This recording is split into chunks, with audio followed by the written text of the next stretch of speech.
ৰাতি ৰাতি আবেলি গধূলি সেমেকা দুবৰি চোতালৰ পশ্চিমৰে পদূলি নৈৰে উভতনি চিনাকি অচিনাকি কোলাহল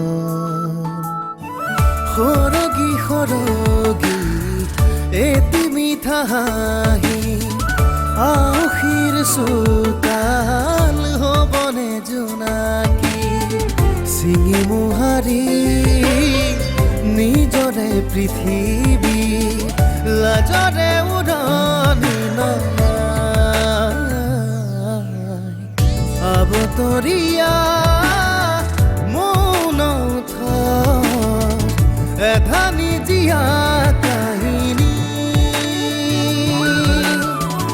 এপাহি সুখৰ এপাহি দুখৰ নিয়ৰৰ ফুল বুটলি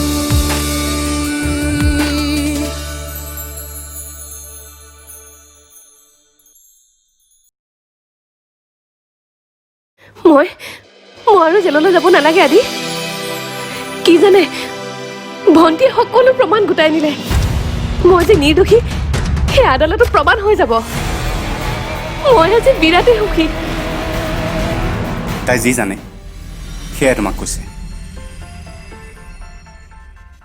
মোক তোমালোকৰ মাজলৈ নাটানিবা ভগৱানে চাগে মোক আৰু হাৰিবলৈ নিদিব মোৰ আনন্দৰ চাগে আৰু ভগৱানৰ সহ্যই নহয় আদি আপোনালোকৰ ভাগ্য ভাল যে এতিয়াও গোস্বামী পৰিয়ালৰ প্ৰতিটো সদস্য এতিয়ালৈকে জীৱিত হৈ আছে তাৰমানে দেউতাৰ লগত যি হ'ল আপুনি ভাল পাইছে ভাল পোৱা নাই কিন্তু মই বেয়াও পোৱা নাই কিয় বেয়া পোৱা নাই জানা দেউতাই এই বিপদ নিজে মাতি আনিছে আমিবোৰ দেউতাৰ আপোন হৈও দেউতাই আমাকে চিনি নাপালে কিন্তু অনন্যাক এইবোৰ মানুহৰ লগত এনেকুৱাই হ'ব লাগে আমাক ঘৰৰ পৰা উলিয়াই দিছিল নহয় এতিয়া নাপায় আদি নাপায় মই জানো আপোনাৰ মনত বহুত ক্ষোভ আছে কিন্তু এই সময়ত আপুনি এই কথাবোৰ পাহৰি দেউতাৰ কাষত নিজৰ পৰিয়ালটোৰ লগত থাকিব লাগে যিখন ঘৰত মোৰ প্ৰয়োজন নাই সেইখন ঘৰত মই কেতিয়াও নাযাওঁ আৰু তুমিও ইমান মহান হোৱাৰ কোনো প্ৰয়োজন নাই যি হয় হৈ থাকিবলৈ দিয়া তুমি সোনকালে ৰেডি হোৱা আমি ডক্টৰৰ ওচৰত যাব লাগে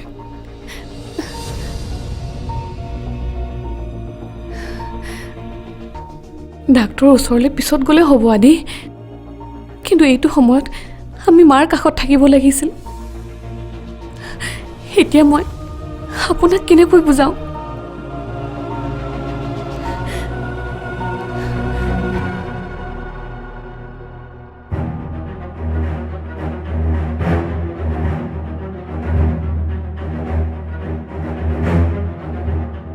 পাগল হৈ যাম মই কি কৰোঁ মই কোনো কাৰণতে মই তৃষ্ণাক হেৰুৱাব নোৱাৰোঁ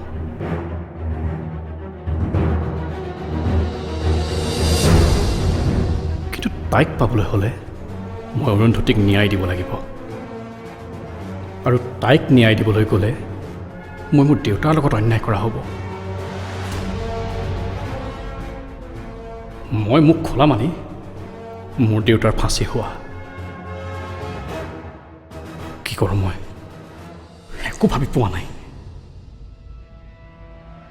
মোৰ লাইফত এটা ভাল বন্ধু নোহোৱা হৈ গ'ল কাৰণ মই বেয়া আৰু মই এনেকৈ বেয়া হৈ থাকিলে এদিন সকলোকে হেৰুৱাব লাগিব আজি ৰাহুল লগত থকা হ'লে মোক অন্ততঃ ভাল বেয়া কিবা এটা সিদ্ধান্ত দিলে হয় সি মোক সদায় সঠিক সিদ্ধান্তই দিছিল কিন্তু আজি সিও নাই মোৰ ওচৰত ৰাহুলক লাগে মোক ৰাহুলক লাগে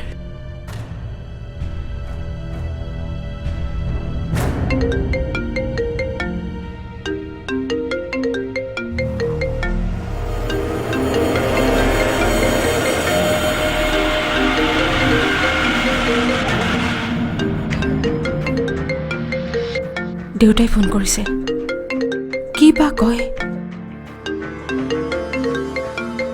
ৰিচিভ কৰোঁ নে নকৰোঁ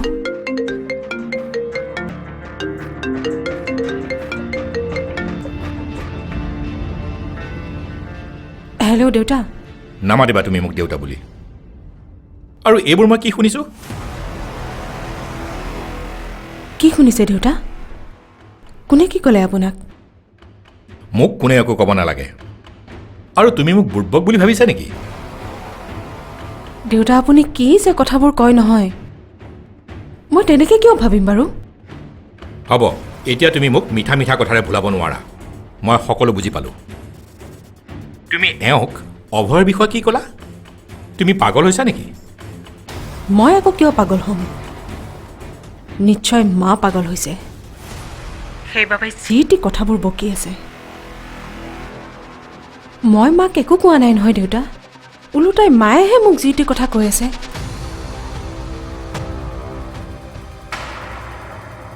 অভয় বোলে আপোনালোকৰ ল'ৰা নহয় কথাটো সঁচা নেকি দেউতা দেউতা অভয় কাৰ ল'ৰা বাৰু অনন্যা তুমি সীমা চেৰাই কথা নক'বা আৰু তুমি যদি সঁচাই মোৰ পৰিয়ালটোৰ লগত খেলিব বিচাৰিছা তেনেহ'লে সেয়া তুমি বহুত ডাঙৰ ভুল কৰিছা আৰু শুনা এতিয়াৰে পৰা বাগানলৈ যোৱাৰ কোনো প্ৰয়োজন নাই মই গৈ সকলো বিচাৰ কৰি আছোঁ আৰু মই এতিয়াই মোৰ উকিলক কৈ তোমাৰ সেই পাৱাৰ অৱ এটৰ্ণীখন কেঞ্চেল কৰি আছোঁ আহি আছোঁ মই এইবাৰ যদি কথাবোৰ সঁচা হয় তেনেহ'লে তোমাৰ নিস্তাৰ নাই মই কৈ থলোঁ তোমাক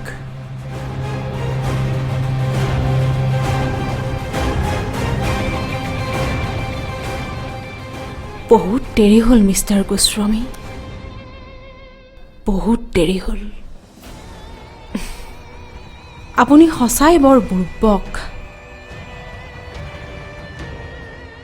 মইতো ভবাই নাছিলোঁ যি সপোন লৈ মই এইখন ঘৰত ভৰি দিছিলোঁ সেয়া যে ইমান সহজে পূৰণ হ'ব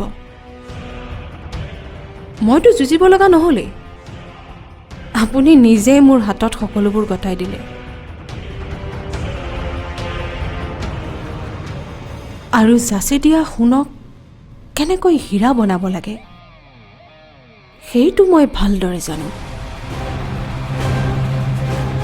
মিষ্টাৰ মধুসূদন গোস্বামী এইবাৰ আপোনাৰহে অৱস্থা নোহোৱা হ'ব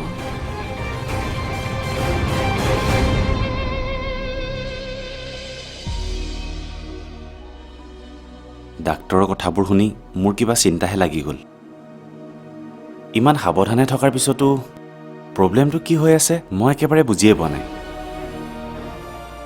ময়ো বুজি পোৱা নাই মাহঁতৰ কি হ'ব পাৰে তাকেই ভাবি ভাবি পাগল হৈ গৈছোঁ অৰু তুমি কি কৈ আছা মই আমাৰ আহিবলগীয়া সন্তানটোৰ বিষয়ে কৈ আছোঁ আৰু তুমি মোৰ ঘৰখনৰ পিছত পৰি আছা তোমাক সেই ঘৰখনে কি দিলে মই মোৰ ফালৰ পৰা সম্পূৰ্ণ চেষ্টা কৰিম আৰু অৰুন্ধতী তাই কেৱল তোমাৰ বায়েই নহয় তাই মোৰ বন্ধুৰ পত্নীও গতিকে মই সম্পূৰ্ণৰূপে চেষ্টা কৰিম hope for the best all the best Rahul আৰু তুমি যে মোৰ কাৰণে ইমানখিনি কৰিছা তাৰ কাৰণে থেংক ইউ তুমি সেইবোৰ টেনশ্যন ল'ব নালাগে সেইবোৰ চব মই মিলাই ল'ম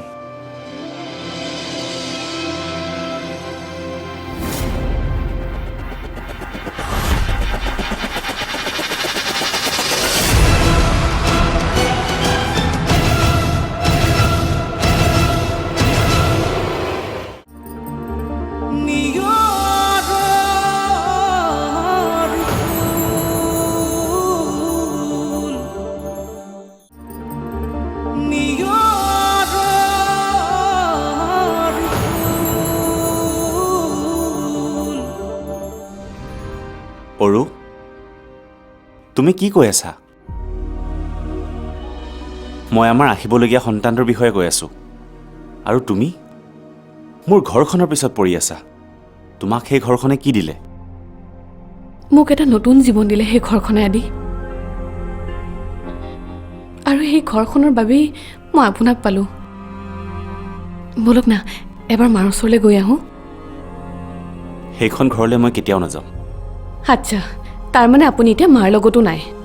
এই সময়ত আপুনি মাকো লগ নিদিয়ে?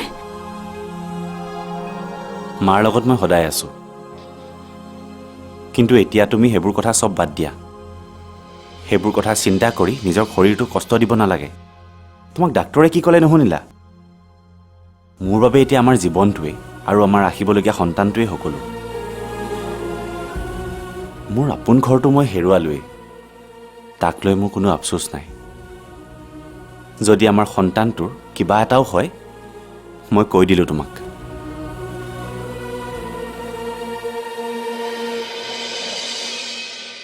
চিন্ময় যদি তোমাক নিজেই লগ কৰিবলৈ মাতিছে তেতিয়াহ'লে যোৱা।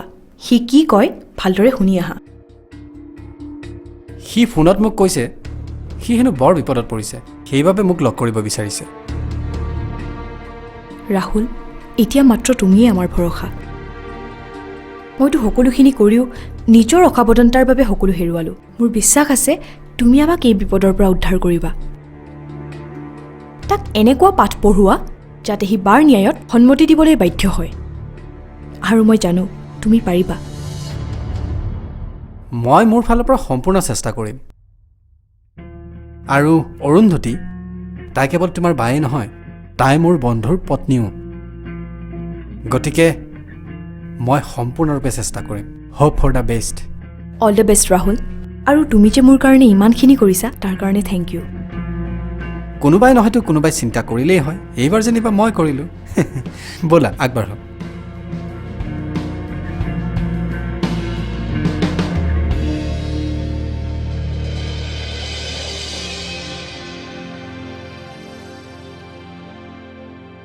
আদি, আজি কিমান দিনৰ মূৰত যে এনেকৈ ওলাই আহিছোঁ।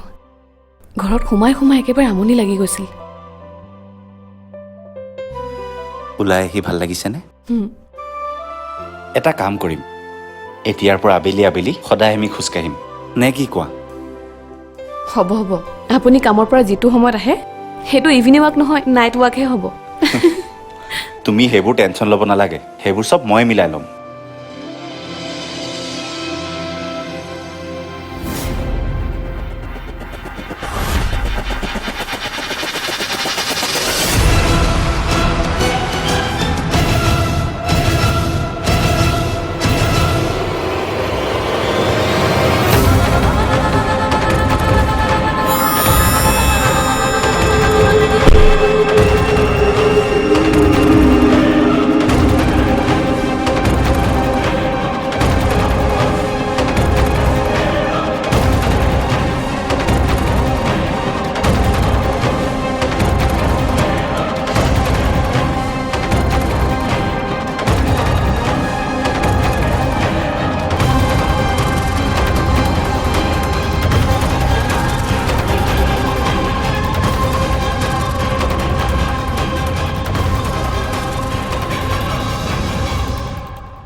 বাহ, আজি মোৰ কি ভাগ্য। ভাই বোৱাৰী আৰু মোৰ মৰমৰ ভাইটোক একেলগে লগ পালোঁ, তাকো ইমান দিনৰ মূৰত। ভালে আছা?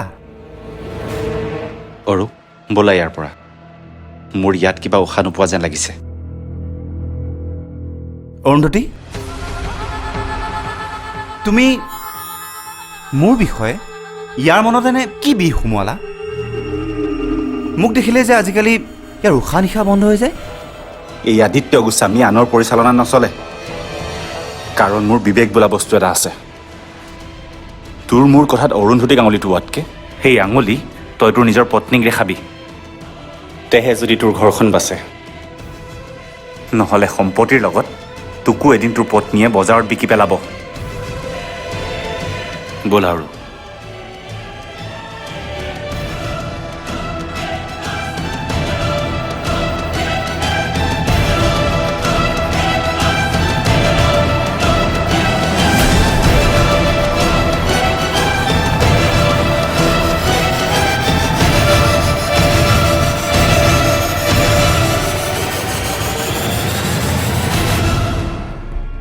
ঘৰত এতিয়া শকুন্তলা নাই, অনুজো নাই।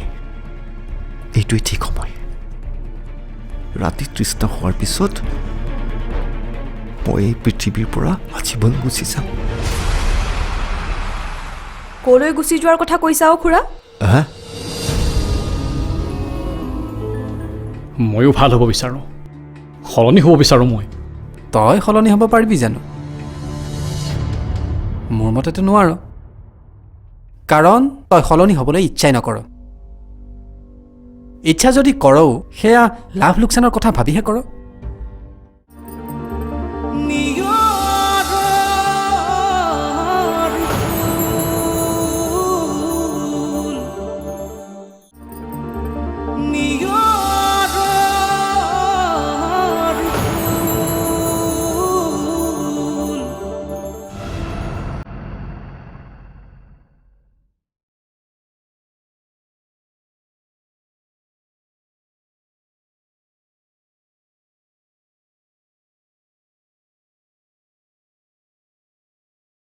নাই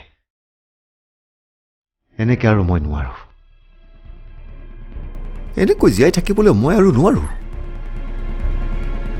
আজি ৰাতিটোৰ ভিতৰতে মই মুঠতে কিবা এটা কৰিব লাগিব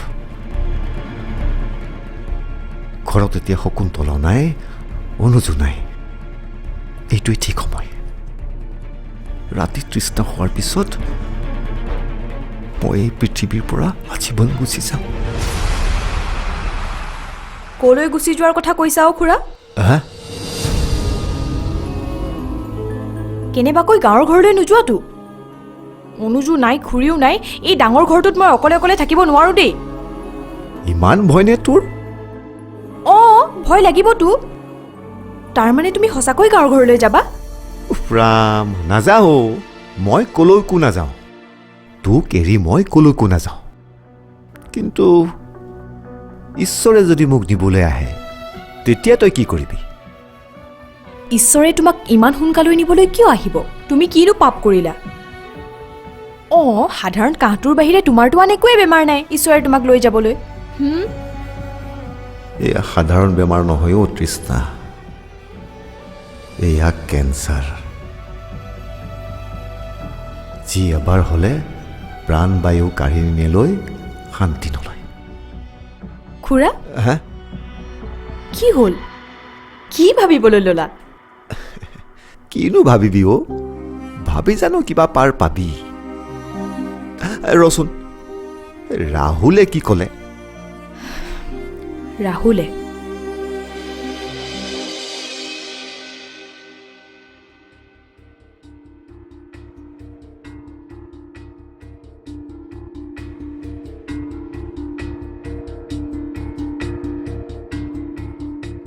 তই নাখাৱ কি বস্তু এয়া এইবোৰ মই কেতিয়াবাই বাদ দিলোঁ তোৰ লগ এৰাৰে পৰা মদ ভাং বেয়া কাম এইবোৰ মই কেতিয়াবাই ত্যাগ কৰিলোঁ কেনেকৈ বাদ দিলি কচোন মোকোতো শিকা ময়ো ভাল হ'ব বিচাৰোঁ সলনি হ'ব বিচাৰোঁ মই তই সলনি হ'ব পাৰিবি জানো মোৰ মতেতো নোৱাৰ কাৰণ তই সলনি হ'বলৈ ইচ্ছাই নকৰ ইচ্ছা যদি কৰও সেয়া লাভ লোকচানৰ কথা ভাবিহে কৰ এবাৰ ভাবচোন ডাঙৰ হোৱাৰে পৰা তই কিমান পাপ কৰিলি পাৰ যদি সকলোবোৰ বাদ দি এতিয়া ভাল হ'বলৈ শিক সমাজত মূৰ দাঙি থিয় হৈ থকাৰ মজাই বেলেগ কিন্তু মই জানো তই নোৱাৰিবি কিয় নোৱাৰিম তই যদি পাৰ মই কিয় নোৱাৰিম মই কি তোৰ নিচিনা তেজমঙৰ মানুহ নহয় নেকি তল খৰা নিয়ৰে চেনেহৰ মালা গাথে অজান খোজৰ পৰশ জীৱনৰ আলি বাটত জীৱনে নিয়ম ৰচে নিয়ম ভাঙে সপোন চিঙি মোহাৰি নিজৰে পৃথিৱী লাজৰে